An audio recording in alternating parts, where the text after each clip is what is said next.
lisod ning itabi ning mapagaw ta. Unti nga ni silot sa mga tabian. Ano? So, ang tao, matod pa sa atong tubag sa Salmo, dili mabuhi sa pan lamang. Unsa may makabuhi sa tao?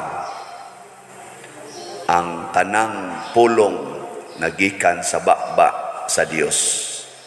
Hay may inyong ganahan gyud kaayo nga pangitaon ang pulong sa Ginoo o ang pulong sa tao.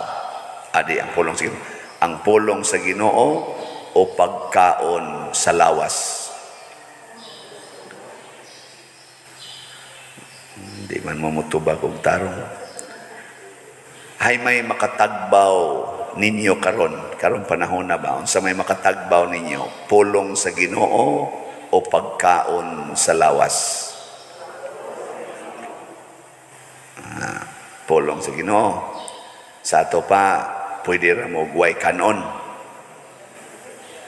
Ang kanang tanan ninyong ipapalit og pagkaon, ipalit na lang nagslat. Nya sige na lang mong basa sa Bible. Okay ra ninyo? Ha? Okay dili. Natanawang mga naong kita muragitag mga bata nga naa sa kinder. Kada kinsay gusto mahimong buutan, taas na yung kamot. Kinsay inyong sundon, ang Ginoo o ang yawa? Ang Ginoo. Diyan na ilang mura sa kamot. Ngayon nag-ingon, unsa man ang pagpamakak, sa yawa o sa Ginoo? Sa yawa. Wa mo mamakak, namakak. Wala ka mo. So, ato na ning usbong batasana, wala man ning kuan, wala man ning klaro. Wala, diri sa atong unang pagbasa, niingon gidiri si ang Ginoo ba pinaagi ni Propeta Amos. Moabot yung panahon tungod aning inyong pagsigig supak-supak, siging paningkamot para ragyod sa lawas, mamaligya na ta. Ato ning dalion og ampo. Kanabitang ampo nga dali-dalion, mao bitan na kanang manabtan usahay aning mga patay. Ilam ng kilaw-kilawon. Ano? Amahan mo na ka sa langit pagdaigon imong ngalan, mabot ka na mo yung gingharian. Ana na sila, no? Ay, tuwa say gasunod lagi pangadjianan. Usahay sad kaming mga pari, dali-dalion sa namo ang misa kay pila raman say kuha aning gamay kayong tao. Paspason tani kay adto na sa tasunod. Kana bang magdali kay ngano man mubalik na sad sa pagpangita og paras lawas. Isa mamaligya na tas atong trigo, atong mahalog baligya, bisag barato ra ni atong puhunan, di ba? Ana man ang mga businessman, no? Isa bisan kining bati kayo nga trigo, ato ning presyohang mahal. Karon no, di ba mahal na kayong presyos mga gasolina, no? Mo na gipasabot sa Ginoo, ingong Ginoo, sige, padayon gid mo ana, siging pangita anang paras lawas, concern kayo para sa lawas. Sige, moabot yung panahon ng adlaw mongit-ngit sa ang adlaw mongit-ngit sa panahon sa adlaw. Sugot mo na. Mongit-ngit ang adlaw, panahon sa adlaw. Ang inyong mga pista mahimo ninyong kasubanan. Mahitabo ba yan kadaghang na naghimog pista din magdisco, disco yun, disco, niya ang gipahinungdan sa disco, ang patron nga santo, disco yun, inom yun, inig-inding, tuwa na, gabi na tuay na, gasukmagay na, gadinunggabay na, gapinusilay na, maore, maglingo-lingo din, iniglako, patay. Daot gus diskuhan. Wala.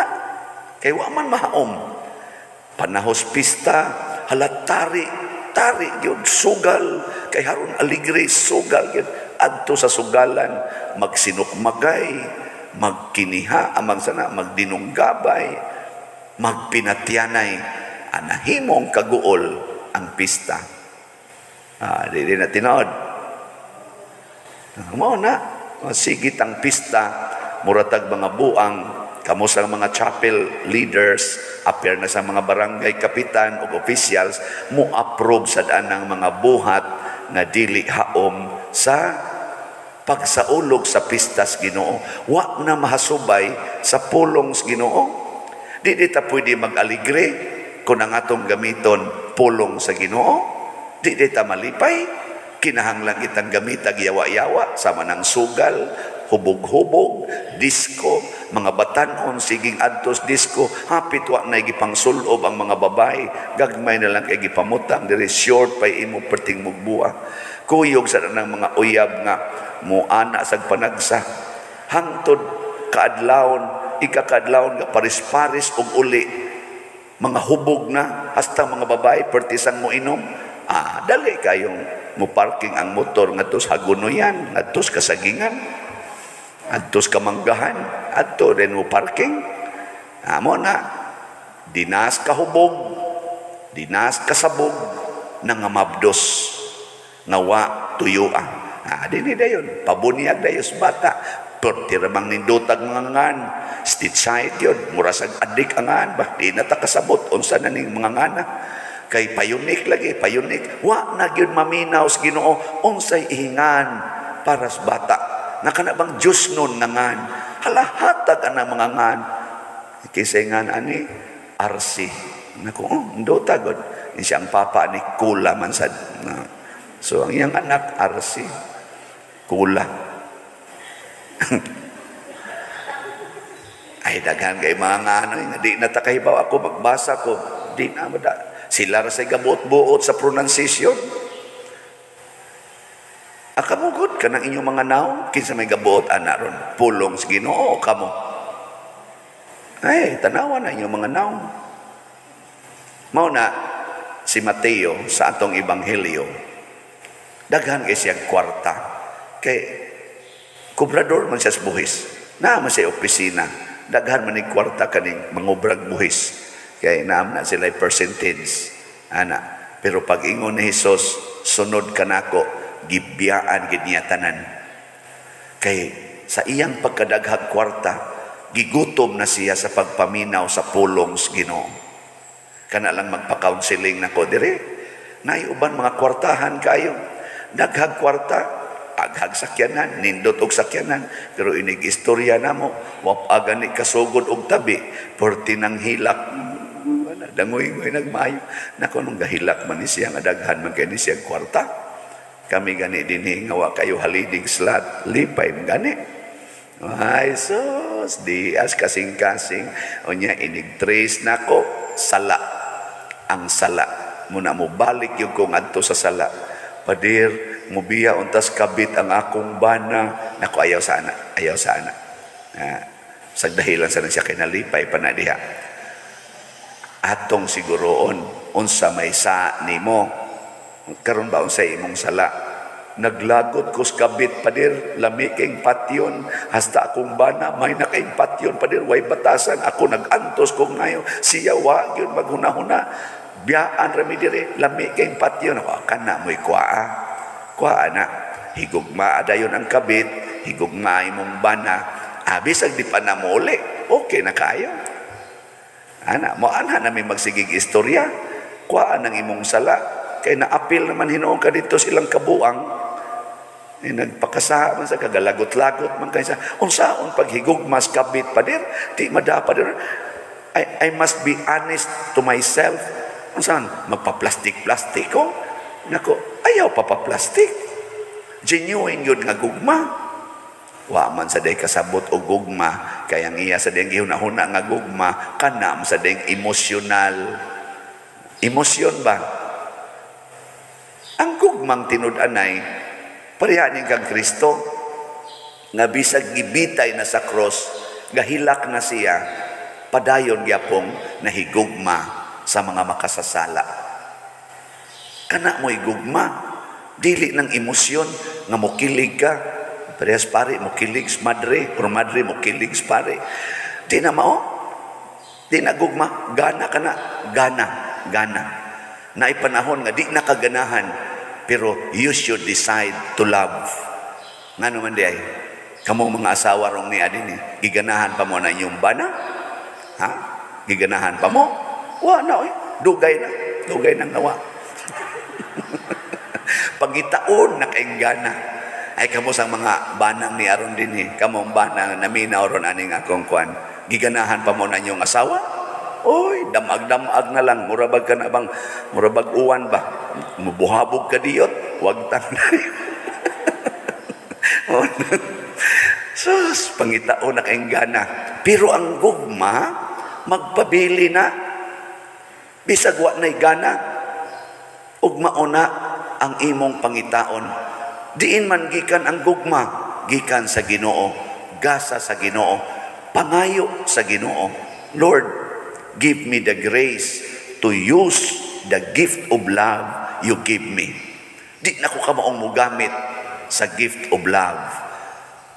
Holy Spirit, guide me to use this gift of love you gave me.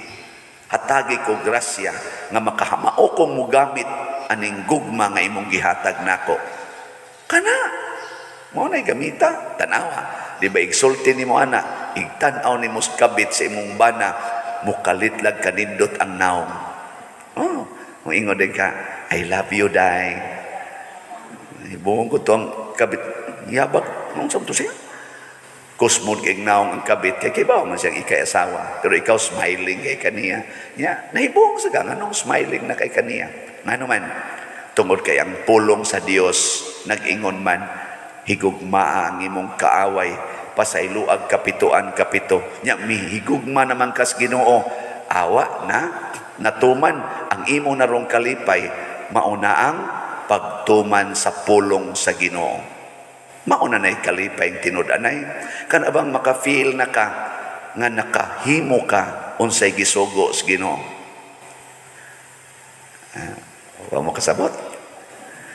Mauna ingon nga ang makatagbaw nato, kana giyong pulong sa Ginoo.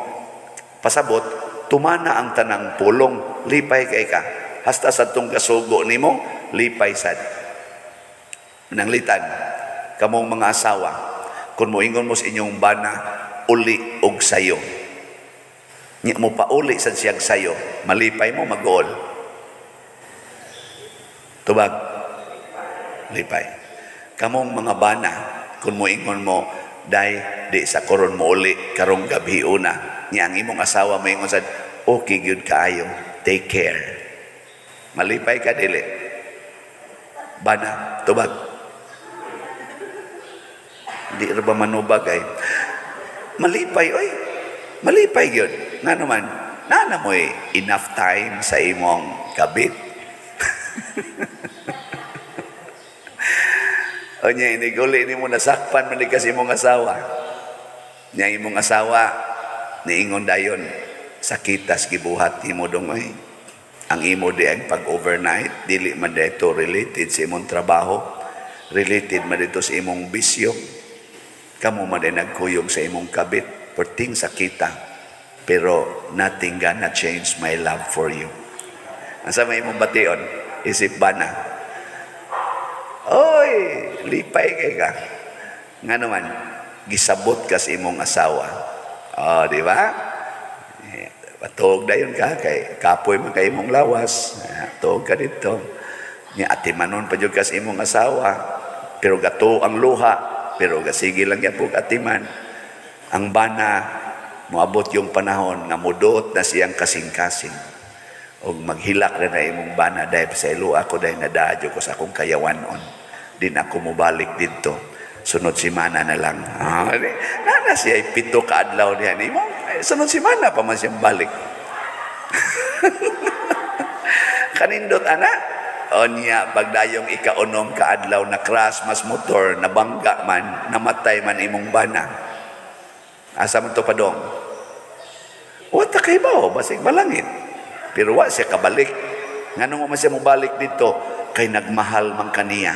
Imo man siyang gihigog magmaayo. Kay imo patong giyaw-yawan, sunod oras, wa na to, sibat na to. Adton ta to mamatay sa pagpakasala. Di ba? Mo nang naingon si Kristo, ni anhi ko para sa mga makasasala. Ang kaluwasan sa makasasala mao'y akong gikinahanglan, dili ang mga pagkaon, dili ning kadato sa kinabuhi. Tanawa na mga datong tao karon naggubat na, nagpinatyanay na. Naapay mga dato, successful kay mga tao, gapusil sa ilang ulo, nangamatay na. Kay nga naman, wa na'y pulong sa Ginoo, wa na'y Ginoo sa ilang kasing-kasing.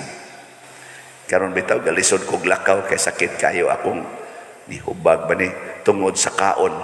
Nga naman, kay daghan kay nagmahal sa pari, pakanon gyud sa tanan nga makapa kusog sa arthritis.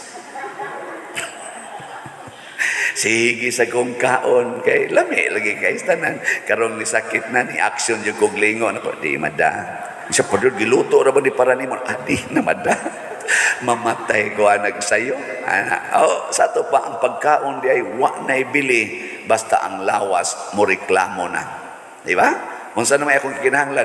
Pulong sa Ginoo. Lord, unsa may akong buhaton? Siya, antusa ng imong kabuang. Na karon lisod ko lakaw. Di jud ka mo tagam, sige nakaganag sakit na imong tiil, nya kaon lang yapon ka, kanang imong gana, mao na imong ubanan, patay gyud kang pariya ka. Nako dili ko mamatay og di na kumukaon siya, patay lang gihapon. Pero mas maayo ng imong higugmaon ang imong maayong panglawas kaysa imo lang pasagaran. Ana mo na karon sugod karon ay nakunyog pakan ang amo sakit ning akong tiil ha. Ang mupakaon ako ana maimpirno mo. Tabangi ang pari nga di kay masakit. Nya mo aksyon gi paring punit sa litson na pader-pader di na para imo. Karing utan pader, karing di ang kuan isda mo ra ni imo. Ay karing di ang kuan ay ayaw na pader ayaw na. Ay okay, madaot ka ana. Tanawa, di ba din agi na mo balik ang pari sa inyo. Kana ko yawan on ang pari, pero ang pari Dios nun ay salamat in tao na nagmahal, no? So ayaw na ko palitian ng mga litson, kana mga lamiang pagkaon. Saom na ninyo, ipalit nag slot. Ang budget ninyo ana, ipalit na lang slot. Preparahin lang kong inununan nga nae tuno sa lubi, nga butang ang daghang paliya. Ana og kanon nga mais nya utan kana lang ha nya ang ubang budget ipalit nag slot di ba lipay kay ko ana ano man para na nas Ginoo budget na muslitson pa der 7,000 so palit mig 7 slots nya kanilang usang imong inununan pa der ha ana okay kayo ana ipalit og slot man sad mo malipay. Sige, nindog na ta.